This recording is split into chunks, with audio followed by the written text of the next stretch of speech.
Assalamu alaikum туугандар, маңайсыздар. Тынчсыздарбы? Үстүдө көлдү көрдүңүздөр, кичи көлдү.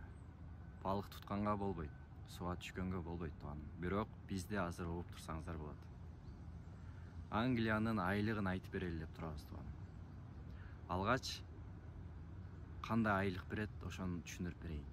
Сиздерге келгенде OnePay деген Proforce боюнча OnePay деген карточка ачып берет. Ал бекер болот тууганым.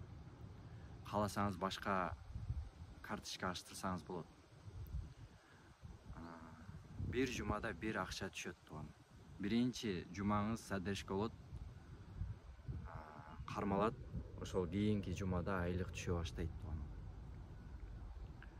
450 деп орто эсеп менен эсептедим. Буну Англияда иштеп жүргөндөр ынансаңыздар керек.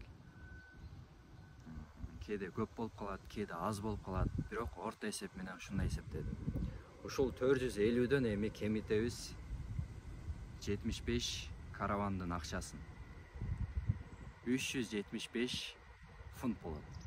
375ден сиздер кемитесиздер тамак аштын акчасын. 25 фунт кемитсеңиздер 350 болот тууганым.